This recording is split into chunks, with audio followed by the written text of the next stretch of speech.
Hi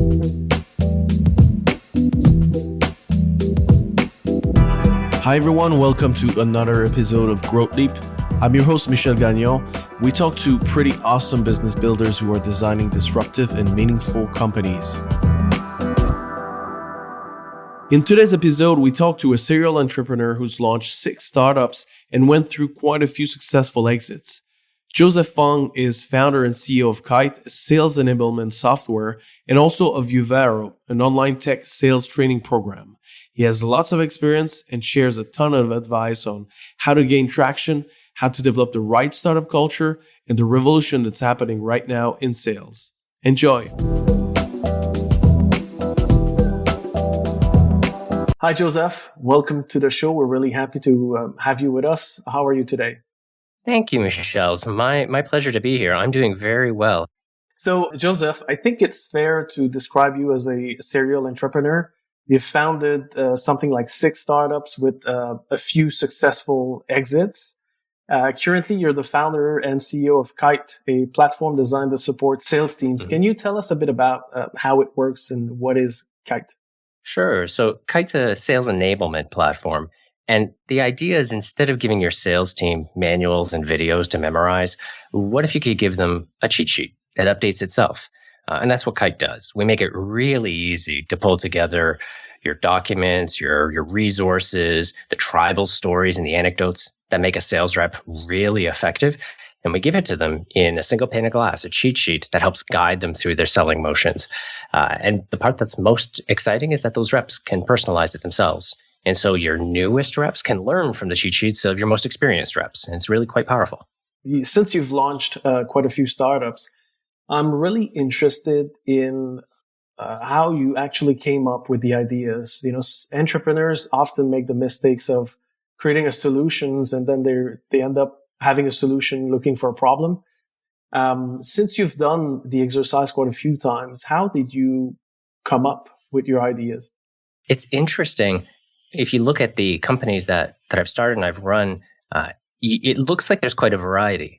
We've sold website content management systems, hyperlocal advertising, HR software, sales technology. But the interesting thing is there's a thread throughout them that actually goes back to when we founded our first company. And it really comes to that desire to help people work and experience really fulfilling job placements.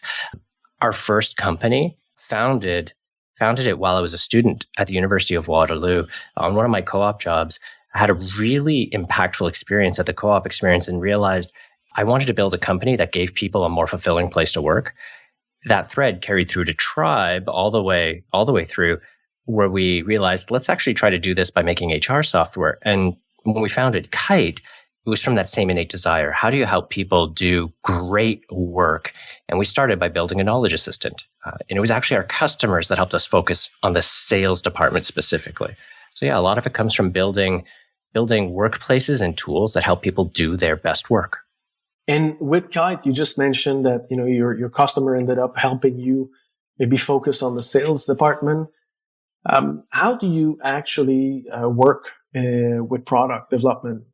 We're really lucky in that my background is in computer engineering. So for a lot of our companies, I've been deeply involved in building the first version of the product.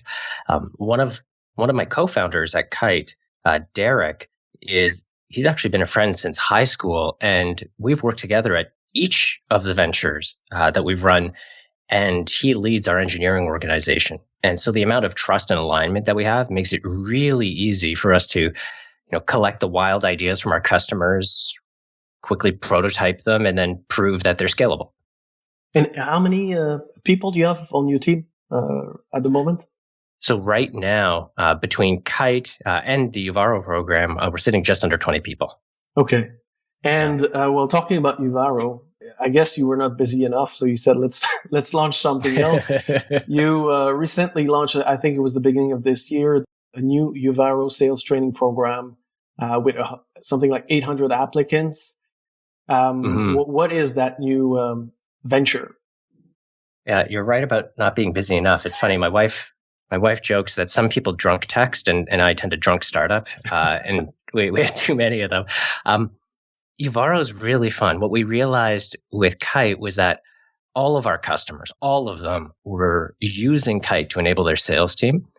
But while they might purchase $5,000, $10,000, $50,000 worth of software, they were also purchasing professional training from more experienced trainers. And we partner with over 30 training organizations. We got to see this, right from the front line.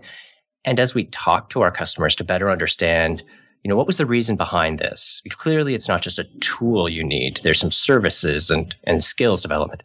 What we heard from them is they're all struggling with bringing on experienced sales reps, people who have formal training. And so when they bring someone on, they have to do that training themselves. So with Uvaro, we pulled a lot of that demand together and said, hey, the trainers we're working with, can we work with them to build a program that's not just delivered to a single company, but to a wide array of sales professionals? And so Uvaro is like a finishing school. We help sales and customer service professionals learn how to sell technology, and then we introduce them to those tech companies we serve with Kiite. We launched in January with over 800 applicants. These are sales professionals in other industries. We're now over 3,000 applicants altogether, and we accept about 25 every month for each class. And is there a specific reason why you launched that under a different name? A couple of good reasons. I mean, the first one is Kiite as a company and as a product was very much a software product, an early stage company. So while it didn't have a lot of brand recognition, the brand identity, all of the existing search engine optimization, all of the go-to-market strategy was all designed around B2B software sales. What we're trying to convey with Uvaro is not about buying a tool. It's really about helping you change the trajectory of your life. To give you an example, we have one of our students. She just moved to Canada from the Philippines just a few months ago. She has deep experience in retail. She's worked at gyms. She's a national level heavy lifter competitor. I mean, nice. World-class weightlifter. She's amazing. She's a powerhouse in multiple meanings. But she was having trouble finding work in Canada, and she joined our program, crushed the curriculum, and by week 9 of the 12-week program, so she hasn't even graduated, landed an amazing role at Bench Accounting, an amazing tech startup, and is killing it in a sales role. And that ability to help change the trajectory of someone's life is much more than just a software tool. So we wanted to create a brand and an identity that people could empathize more with that. And Uvaro is actually named after Marcus Varro, an ancient Roman scholar. He's widely regarded as the most prolific and most cited Roman scholar. And we felt that was more appropriate for an educational program that can have an impact on someone's life. What I found extremely interesting also with the Uvaro program is that there are no upfront tuition. In a lot of education, if you look at universities, colleges, even private educational opportunities, what the end user, what the end customer is buying is they're buying a better future. But what the educational institution is selling is time in a classroom. You pay them thousands of dollars and they give you time in a classroom. They're not really ensuring anything beyond that. What we're really trying to deliver with Uvaro is that new direction. And so what we deliver is the classroom time. We deliver an internship, so you get real work experience, and career coaching. So you have 3 primary points of contact. And we're so confident in the model that we align our interests with our students. And so they don't have to pay until they get placed. And then, even then, they're paying a percentage of their base salary over 24 months. So in a commission-based role, they get to keep all of that commission. They don't need to pay us until they land that role. And then we spread it over 24 months to make that better future more attainable. So we're really showing that our interests are aligned to theirs and we're confident in what we're delivering. And we're really trying to eliminate barriers because there's so many people who aspire to achieve that better future. But if you need $10,000, $20,000, $30,000 in advance to grab that better future, it's just out of reach for so many. And so it's both a way to show our confidence, but also a way to make these careers more accessible. And how long is that program again? It's a 12-week program. Many of our students choose to extend it to run their internship longer, but the average is 12 weeks. And is it like cohort style or people can join at any time? No, so we start a new cohort every month. You're with the same group of people. So, for example, one of our classes right now, they do their classroom time from 12 till 2 Eastern, Monday to Friday for the 12 weeks. And outside of that time, of course, there's the homework assignments. There's the internship where they're actually doing real selling work, but they're building a very strong network with their peers because part of growing not just an individual sales career, but a sales organization is having a really rich network. And so we really strive to build a tight network between the students, between them and the instructors, and them and our guest speakers. So it's a bit of a crucible. It's definitely intense. Our students feel the pressure, but when they graduate, they're well positioned to really crush it in a quota carrying role. Our listeners are tech startup leaders or part of the executive team. What they usually struggle with a bit like for everybody is to acquire new customers and find a product market fit. You've been through the process a few times. What have you learned? What have you done throughout the years to overcome that challenge? And, what advice do you have for our listeners? That's a great question. When I think back to what we've done and what I've learned, we've learned from a lot of mistakes. So we've learned a lot of ways to do it the bad way. When I think about what's worked, though, there's definitely different tools at different stages. At the earliest stage, we've always taken a very, very research-oriented approach to identifying what our good first guess is. And so very simple customer development interviews. I try to interview 20 to 50 potential customers and representatives in the market and really focus on 3 questions. The first being, do I have the right understanding of the problem? So chatting with them, describing the problem and asking that, do I have the right understanding? And they'll correct your guidance. The second being, do I have a good understanding of the solution? So describing your solution. And we did that with everything from sketches on a piece of paper to screens and mock-ups to the very early prototypes. So again, asking, do I understand the solution? And then the last one, how much would you pay for it? And at the end of the day, if they're not really willing to pay for it right then, right there, you probably don't have a meaningful enough problem or a robust enough solution. And so those 3 give you really great information at the beginning. Near the later, as you're growing, as you're scaling, the really, really big thing is following the bright spots. As you're out interacting with customers, interacting with the market, you'll see these glimmers of light like, wow, we're having surprising success with this market segment. We're having surprising success with this market segment. We have a few customers who are telling us this pain was solved, and just always chasing that bright spot will help you find a large enough pool of opportunity that you can really find product market fit. And for us at Kiite, that was a really good example. We built our first solution intending to help any department. So we had customers with HR use cases, customer success use cases, sales use cases, and consistently the sales teams were the ones who needed it the most, used it the most, loved it the most. And so we focused there. And likewise, we found a subset even within the sales space where we had sales trainers who were just picking up licenses left, right, and center because it helped them deliver their training more. And so we built out a large reseller network very quickly by following that bright spot. Once you get to the point of actually achieving some scale, you can start to be more discerning. But especially in the early days, it's about hunting and watching and then pursuing those bright spots till you find a large enough pool of them. And what have you done for Kiite? Mostly direct sales, like direct outreach? Or have you done a combination of paid advertising or? So the part that's really exciting is that this is a space where people are searching. If you look for sales enablement, there's a whole host of tools that have raised the attention of the landscape. There's an emerging association. So there's a lot of activity. This makes it a great spot for more inbound marketing. So we've relied, by and large, on organic search, paid search, word of mouth, all of the regular inbound marketing channels because there's a search activity and we have a unique angle on it. We do always maintain some outbound activities. That's the best way to experiment. You can test specific segments and compare them to your baseline. So super, super valuable. The part that's different, I think, for Kiite is while normally I would never recommend a company this early try to establish a reseller channel, it's actually been really effective for Kiite because of those sales trainers that I mentioned. Mm-hmm. So we didn't start planning that. The market very much pulled us there. But today, about half of the sales of Kiite actually come from our resellers. So Again, not something I would normally recommend, but it's worked very well for this particular business.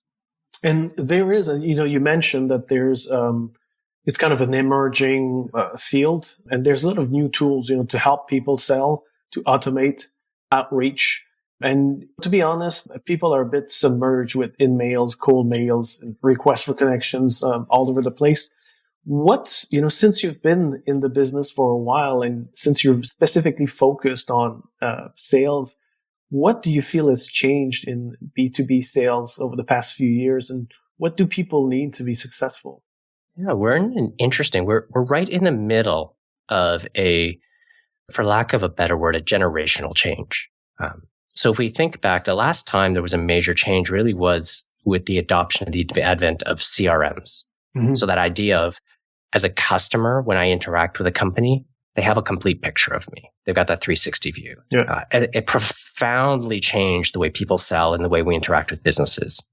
I mean, we think about it today. If you call your telephone company and they don't know what products you have or they don't know what you're using, your reaction now is like, well, why don't you have your shit together? Come on, these are basic things. Yeah. But that was a huge change. I mention that because we're in the middle of a similar change where companies at scale, to run effectively and eventually pass those savings on to the consumer, need to be heavily automated, and automated more so than just your telephone, voice responder where it says press 2 for this, 3 for that. But that idea of your emails coming to you automated, reminders on your billing automated, upselling you on new products automated. We're just in the middle of that transition where people expect it. So what we're going to see is companies make or break it right now about how well they use automation and how well they differentiate between automation that looks human and automation that isn't. Mm-hmm. Because where we're going to be in 5 to 10 years, whereas today, every sales rep needs to be good at using their CRM. They need to put the records in there and find the information. In a decade, every sales rep is going to have to be good at managing agents. They're going to have an automation agent that goes and finds prospects for them. They're going to have an automation agent that follows up with prospects. So imagine, as a sales rep, having 3 or 4 assistants. Those assistants are tools and AI agents, but you'll need to have an army of automation in your sales force, and your sales reps need to be really good at personalizing and making judgment calls. And we're seeing that today. Like, if you use Outreach or you use SalesLoft, the great sales reps don't just hit the button and send it out. They personalize it with very keen insights. And likewise, if you imagine having a bot that reaches out to people on LinkedIn, or an AI kiosk that chats with people at a sales booth, as a sales rep, you'll need to manage several of those, but your advice and your guidance on how to leverage the different tools is really what's going to differentiate you. So it's an exciting time of change. And I think the techniques that sales reps and sales teams need to be equipped with are in the middle of changing right now. And that's a lot of fun. In your various startups, I think you mentioned somewhere that you had to guide the difficult transition from unstructured grassroots organization to formal business structured and governance model. In many startups, there's almost sometimes a rejection of structure or processes. Some tech startups leaders often, I feel, confused being agile and disruptive with what I would describe more as being all over the place. Mm-hmm. Can you tell us a bit about your experience, since you've done it quite a few times, on bringing structure to a startup and what you've learned to be the best way to scale? Sure. So in that, I think the single most powerful insight that I picked up was purely accidental. I mentioned about how when we started our first company, we did it because we wanted to create a better place to work. To convey that story, I was working at a firm, Raytheon, that built radar. So, the big antenna and the dishes at airports, or, military surveillance. And the president of the global organization came to visit. And it was interesting to watch because I was excited. Hey, I might get a chance to meet the company president. But a lot of my colleagues were really scared. They were worried he might be coming to close the facility, that maybe people were going to lose their jobs. And that fear stuck with me. The idea that how can you be so disconnected in an organization that when your president comes, it's a new president, he's coming and now everyone's terrified. And it struck me that I wanted to build a place to work where people didn't feel that fear, where people felt aligned and fulfilled and excited about those opportunities. And I start there because when I think about founding my companies and the differentiator, those cultural attributes are really what proved to be both the differentiator and the single sustainable characteristic. So when we founded our companies, we talked about our values and our identity as a place that values and respects the individual and their work contribution, or the idea of balancing fun and responsibility, or the ideas of self-expression being part of our culture. I think a lot of startups get themselves caught in the logical fallacy that their differentiator is their state. They say, hey, we're young and we're nimble, and that's why you should come work with us. Well, those things aren't always true. Yeah. It's kind of like if you hired someone and you said, why should I hire you? And they said, hey, because I'm a 20-year-old with lots of energy. Well, does that mean when you get to be 30 or 40, we should let you go?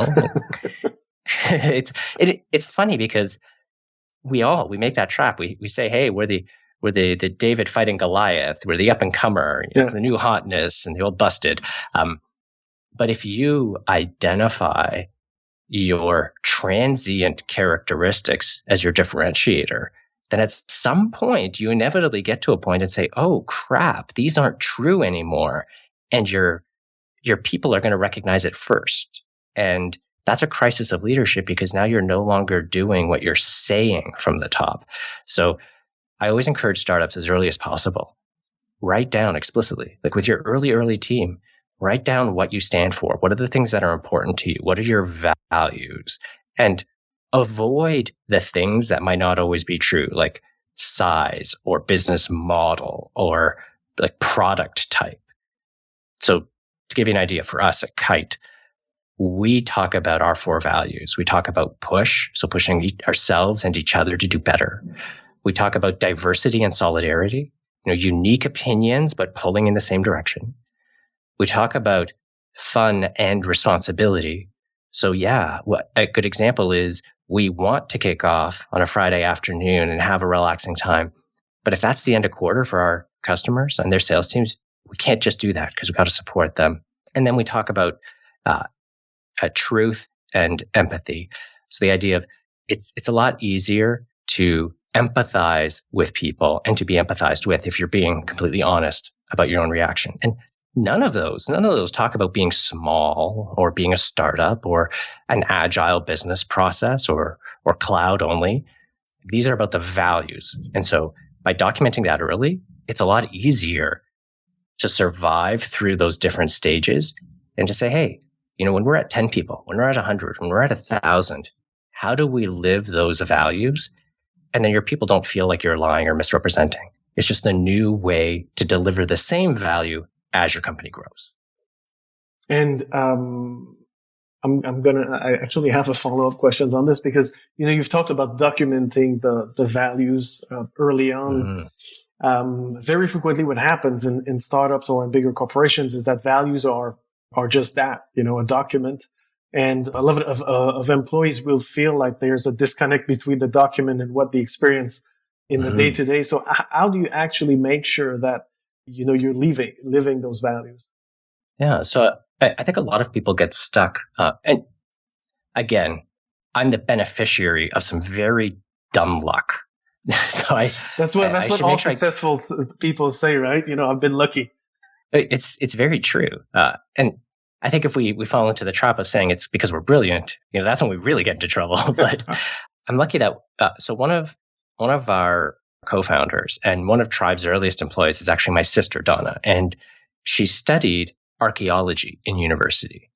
And it's interesting because the job of the archaeologist, the anthropologist, is to look at the artifacts that are left over, to look at the documents that are left over, and try to infer the culture and the meaning. And, talking to her, working with her, seeing her studies helped me understand that when we talk about culture, there's a few elements. There's, the documentation, the policies, the agreement. That's kind of the staple. That's the structure that you hang everything on. The second piece is really the behaviors. What are the day-to-day actions and how do they compare to that? And then the third thing is the artifacts. Like, what are the objects, the things that we all agree to? And the interesting part is that a lot of companies do a really, really good job of the first. Most do a good job of the third, and few of them really think about the middle. The first is easy. Let's document our values. Let's put them into a policy. Let's review them at our all hands every year. And that's easy. Like, any blog post you find will tell you how to do that.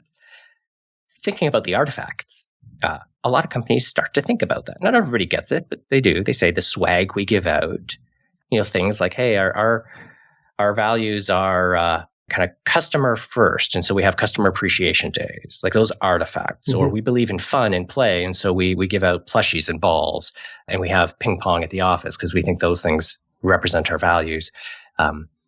Those are good. The artifacts, the interesting part though is the artifacts become what people talk about if you don't have really good behaviors and stories. So that middle part, the kind of meat at the sandwich, the filling part, a lot of companies don't think about it. So for example, to pick one up, one of the values that we've had for the last couple of companies was honesty. The idea of, being truthful, not misrepresenting, not lying by omission. And one of the examples we would share is that a really good example of behavior was when an employee came into my office and told me I was being a jerk. And I mean, for a lot of places, that's a career limiting move. But he did a really good job. He raised his hand. He's like, in support of our value of honesty, I'll need to tell you you're being a jerk. You're telling people that work-life balance is important, but you're working all the time, and people are seeing that. And the team loves and respects you, and they want you to succeed. So they're putting in hours and busting ass, and it's not fair to them.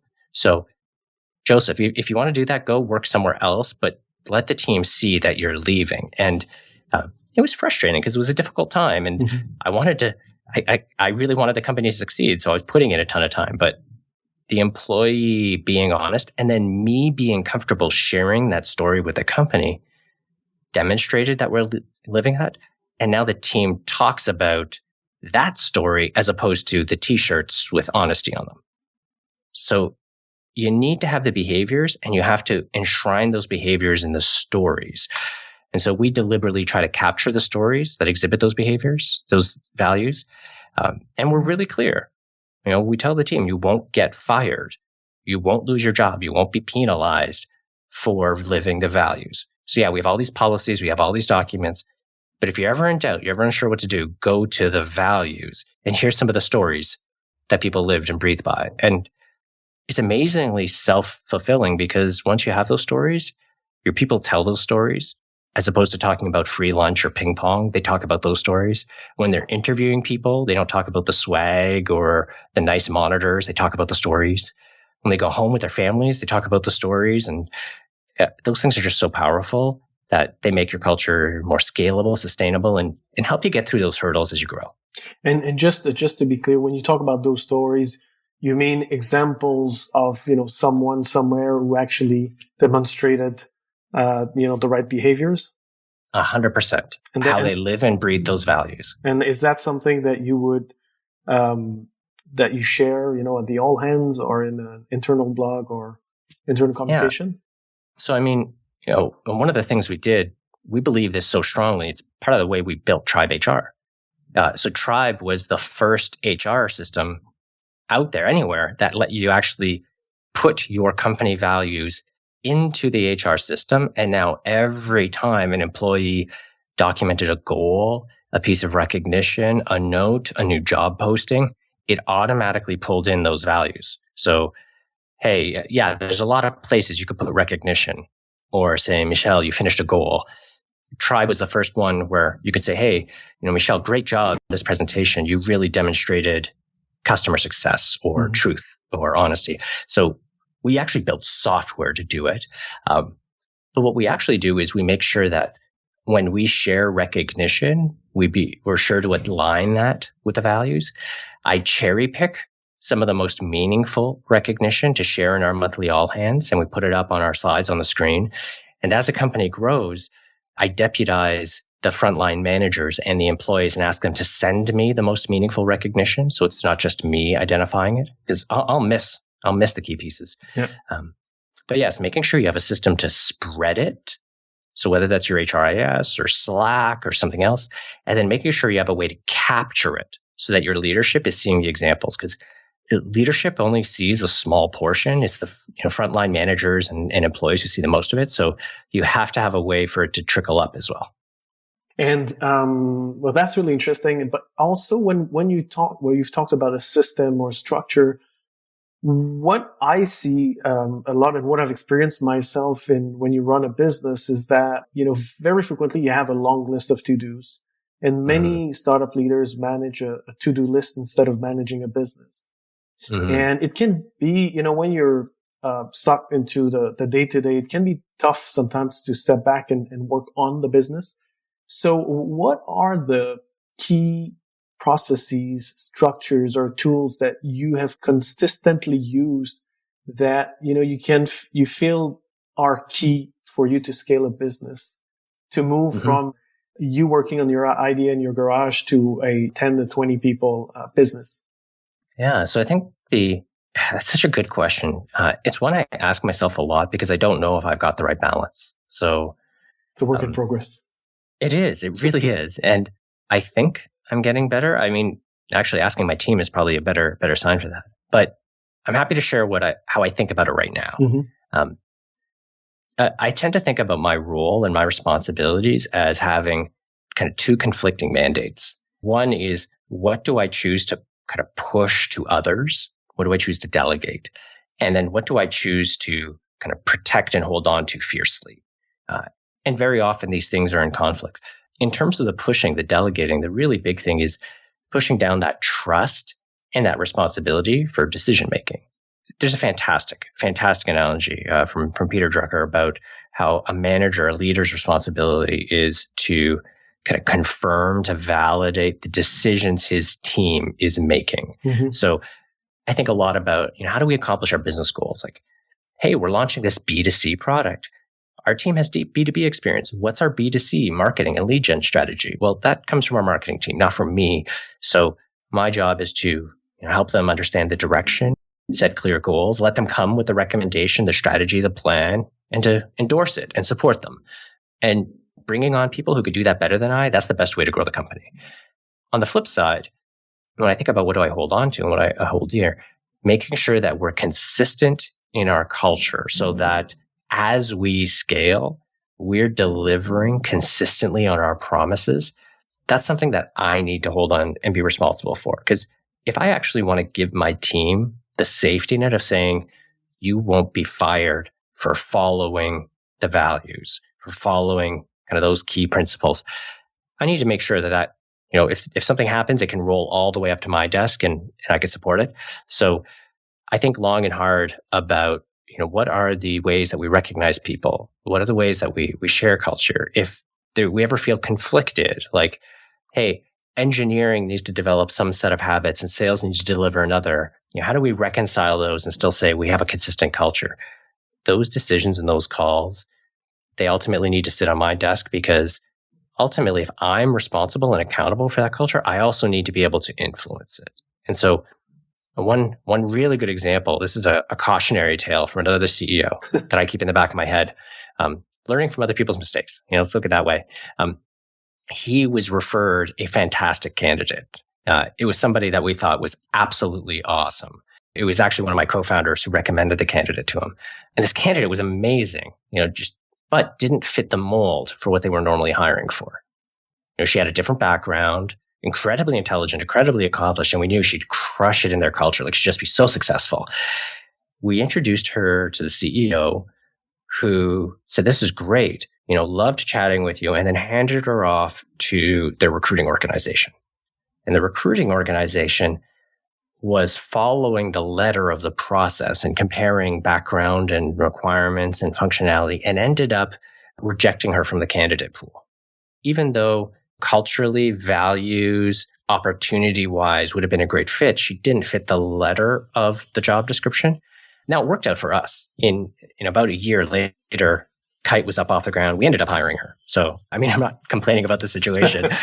Their loss, our gain. But it was a great lesson to me as a leader that, when you see something that maybe doesn't quite fit the policies and the letters, but it's right for the culture and the values, it's your job as a CEO to hold on to that and say, well, you know what? In this case, the policies are playing second fiddle to the cultural and value decisions. And here's why.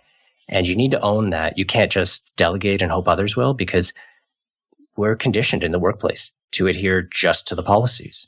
We're not conditioned to say, I'm going to make a judgment call here and disagree with the letter of the policy because it's more aligned with the values and the culture. And so as a CEO, you have to set that example and give people air cover to do that. And since you've been through 6 startups, I'm curious to know what's been the consistent challenge that you've had to really struggle with or deal with over the past few years. Consistent challenge. Oh, interesting. I don't know if I could identify a single challenge that was consistent throughout. I'm a firm believer in learning from your own failings and learning from issues. And so, where I can see we had challenges, we spent extra time to address them. But if I had to pull it in, I think the single biggest thing is competing. Yes, this is how I put it. Competing with your own self-confidence. As an entrepreneur and as a CEO, you often have to have an unreasonable level of confidence. Yeah. You have to believe, even though I haven't done this before, I'm still going to do it better than anyone else. Or even though I haven't sold to this market before, I understand them better than anyone else. So as CEO and an entrepreneur, you have to have an overdeveloped sense of confidence in order to succeed. That can get you into trouble, though. Yeah. And while I think in many ways I set a good example of learning from others with On My Block, our second company, we launched it as a joint venture with my mother's business. So while I was CEO, she was our COO. And, working with your mother in that dynamic is a rich learning opportunity and gave me a great opportunity to kind of learn and see somebody with much more experience, how they would do it. And that was fantastic. Likewise, I think back to my time with Tribe, we had a remarkable CFO. And even though we followed a lot of his advice, and when we sold the company, NetSuite told us that it was the easiest transaction they ever completed. And to this day, I give a lot of that credit to Jason Zan, our CFO, his job of keeping our operations smooth and running well. Despite all that success, I can still see areas where we didn't take his recommendations far enough or take them strong enough to heart. And so I think that ever-present struggle of how much do I have confidence in my own gut, my own feeling, that irrational confidence, how do you balance that against learning from others who have more experience, and how do you apply those lessons? That's a constant tension. And I think that's true for a lot of entrepreneurs. And it's something I'm always working on improving it. Right. And, you talked about working with your mom, you had a good CFO in a previous venture. Mm-hmm. I think you worked in China many years ago. I personally studied Chinese in China also many years ago when I still had hair. In China, the business culture is that you do business with your friends. Right? You do business with somebody that you can trust. When things go south, that person is going to be there, which is quite different from what we would see in the West. I would say even more in North America, where we tend to be a bit more transactional. When you've launched your businesses and you started growing, which people did you look for? Because the first hires are critical. So what kind of people have you looked for at the very beginning of your different startups? Wow, this is a tough one. And tough not because it's hard to analyze, but tough because it's it hits very close to home. You're very right. Sometimes the people closest to you aren't necessarily the best partners for the company or for what you need, or other times they are unequivocally the best. And I've shared with you some examples where I've been very fortunate, where it's worked very well. My sister is one of the founders of Kiite. One of my high school friends is a founder of Kiite. The three of us have known each other for years and years and years. My other sister, her journey into technology was the inspiration to launch Uvaro in terms of the actual delivery. And then on the flip side, I've made some huge mistakes. I think to one of my earliest companies, our first sales rep was my roommate and another high school friend. And that employment relationship did not end well. I mean, you think about, if you think about the worst possible way that you could let someone go, get into an argument and then ignore them until they stop coming into work, that pretty much describes how we parted ways. And it's really unfortunate. And I think about the founding of Tribe, same thing. We had a really great group of, I wouldn't say we started as friends first. We started as business associates first and developed a deep friendship and then founded the company together.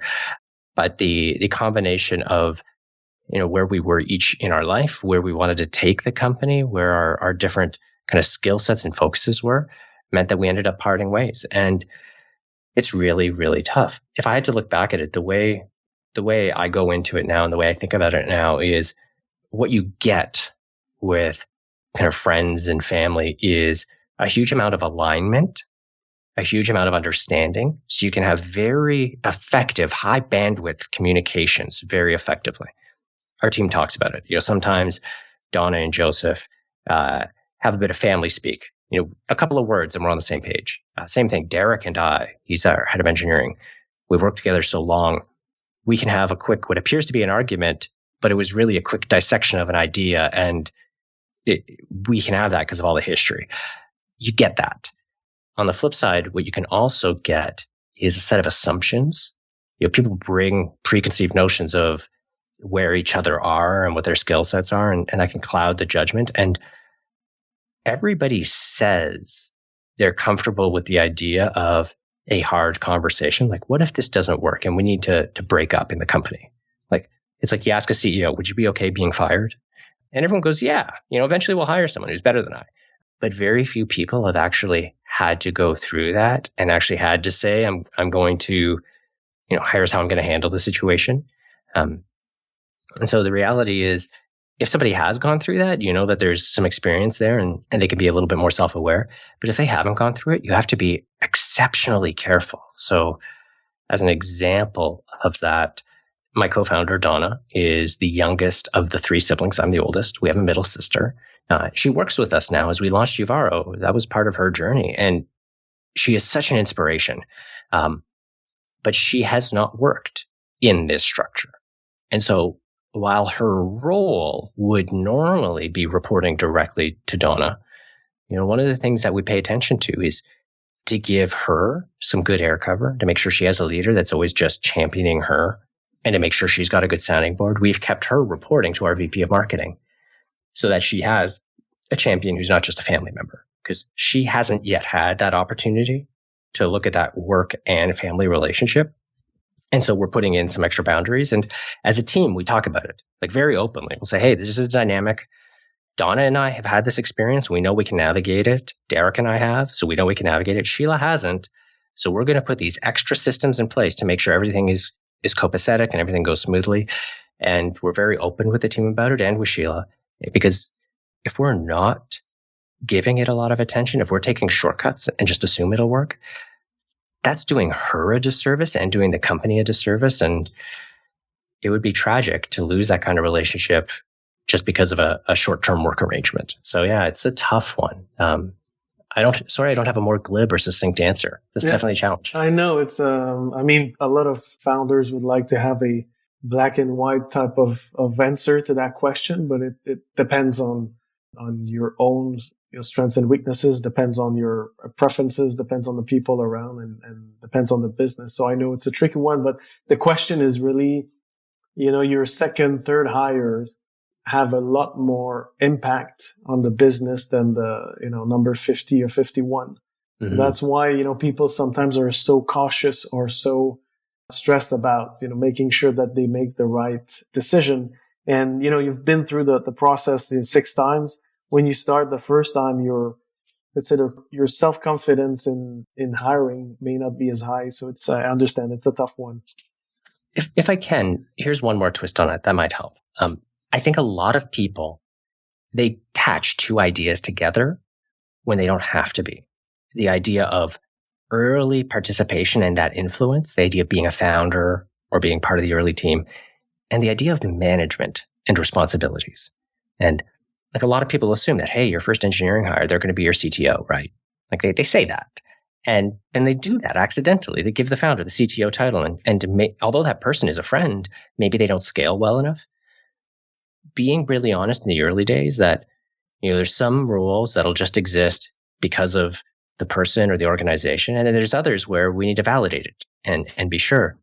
I think that's really valuable. So I'm going to use Derek, my engineering lead and co-founder, who's a great example of that. He was one of the first people who said, "Hey, Joseph, I don't have any people management experience.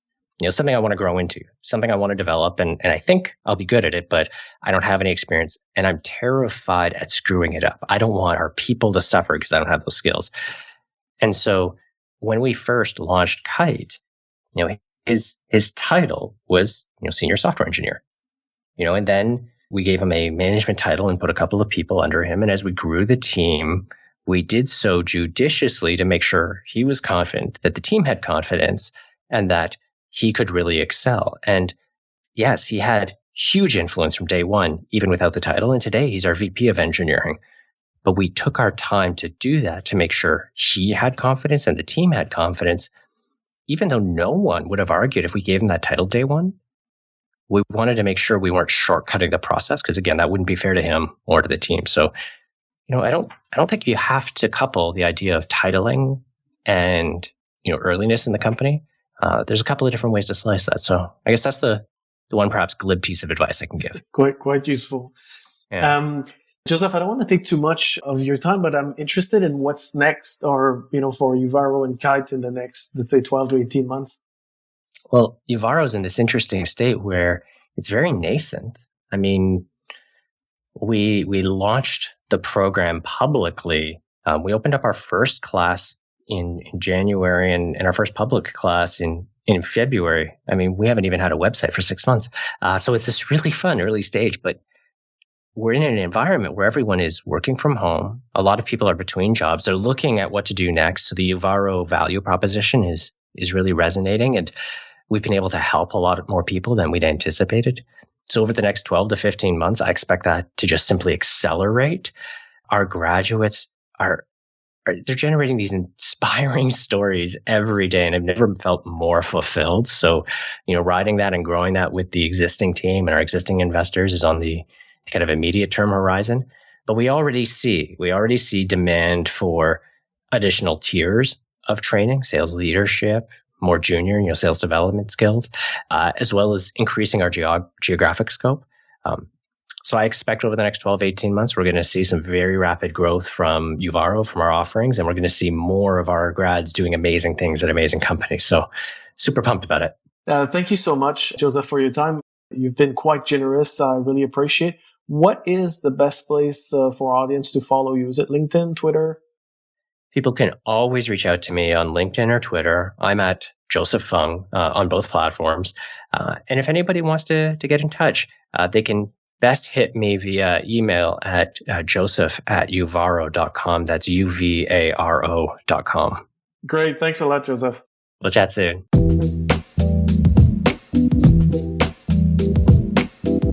Thanks everyone for listening. Hope you enjoyed the show. As usual, you can find the show notes at stanina.com. Also, quick reminder, we've launched an online course called Growth Leap, Design Your Startup for High Performance and Impact. You can learn more at academy.stanina.com. Thanks a lot and see you soon.